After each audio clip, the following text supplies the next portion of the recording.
نام احمد لیا کیجئے، زندگی کا مزہ لیجئے، زندگی کا مزہ لیجئے۔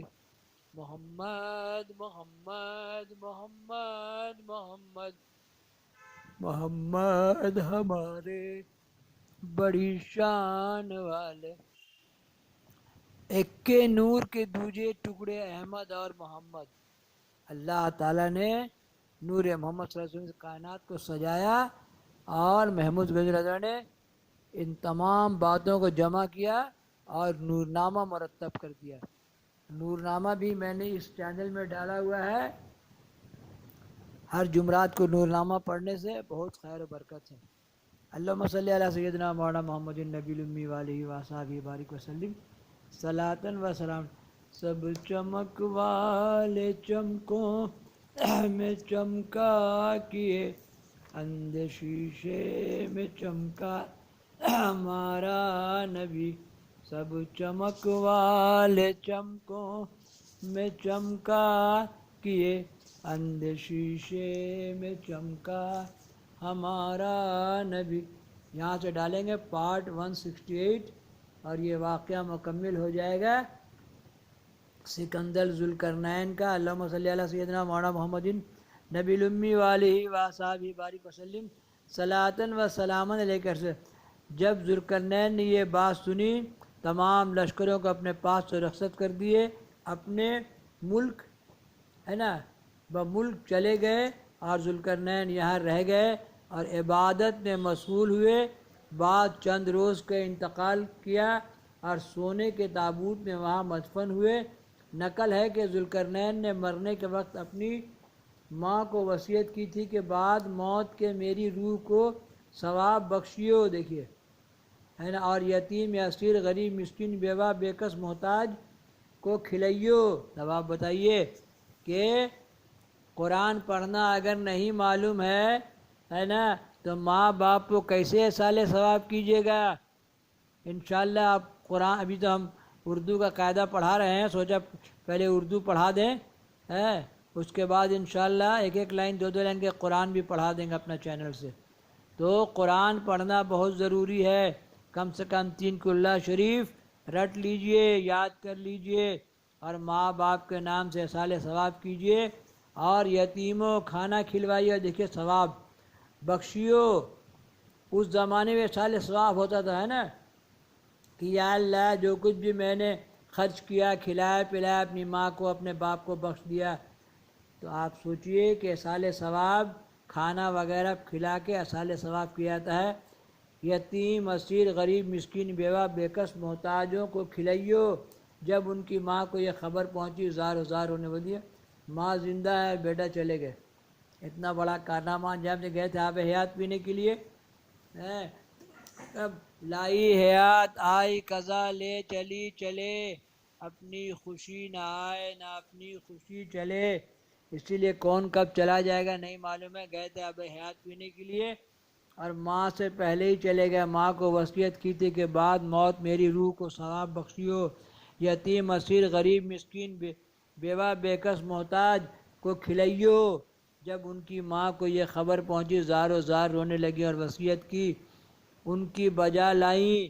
جب رسول خدا صلی اللہ علیہ وسلم صحابہ احوال سکندر ذوالقرنین کا اور سوالات مذکور سے ابو جہل اور مکہ کے کافروں کو اور یہودیوں کو جواب دیا، کافر سب سن کر متعجب ہوئے اور بولے یہ سچ کہتے ہیں، مطابق توریت اور زبور کے کہتے ہیں، اس میں ذرا فرق نہیں۔ آپ صلی اللہ علیہ وسلم سے سوال کرنے کے لیے ابو جہل وغیرہ نے مدینہ شریف سے یہودی عالم لوگوں کو بلایا تھا، کیونکہ واقعہ یہی ہے کہ جب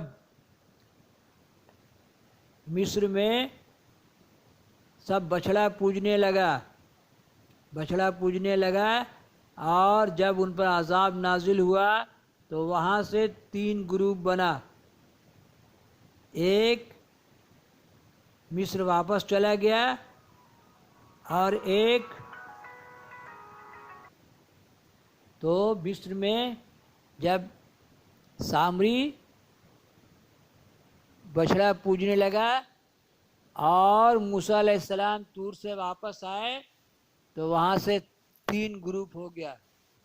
ایک گروپ مصر واپس چلا گیا اور ایک گروپ مدینہ شریف کے علاقے میں آ کے بس گیا اور ایک گروپ بولتے ہیں کوہ کاف چلا گیا اور ایک گروپ موسیٰ علیہ السلام کے ساتھ رہ گیا. تو یہ یہودی ہی لوگ تھے جو آ کے بسے مدینہ شریف میں. اسی لیے ان لوگ کو معلوم تھا کہ آخری نبی یہاں آئیں گے اور یہ شرمندہ ہوئے تھے موسیٰ علیہ السلام سے.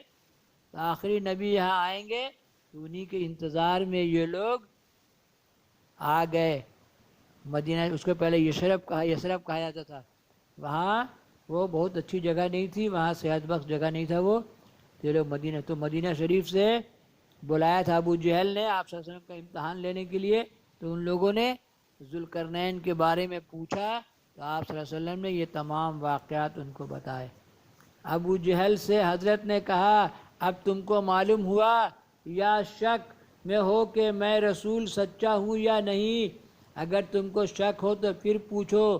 تب اس لعین نے کہا کہ تم ایک شاعر ہو اور دوسرا شاعر موسیٰ تھا. دیکھیے ہے نا موسیٰ کا واقعہ. تم ایک اور دوسرا شاعر موسیٰ تھا, ہرگز تمہارے دین میں نہیں آؤں گا. چنانچہ حق تعالیٰ فرماتا ہے ان کافروں کی شان میں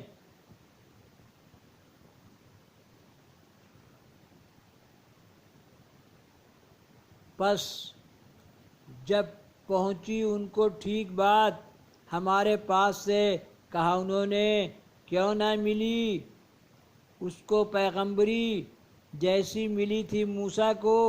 یہ بات کہی اور راہ ضلالت اختیار کی. پس بھائیوں مومنوں ہم سب کو لازم ہے کہ خدا رسول کی رضامندی پر راضی رہیں اور ان کے احکام شرعی بجا لائیں, اس سے غافل نہ ہوں. دین آمین یا رب العالمین. یہاں تک تھا قصہ سکندر ذوالقرنین کا.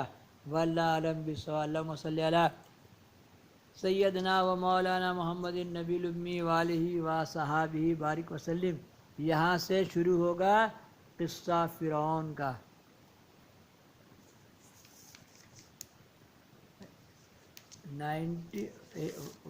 پارٹ 169 PART پارٹ 169 قصہ فرعون اور تولد حضرت موسیٰ علیہ السلام.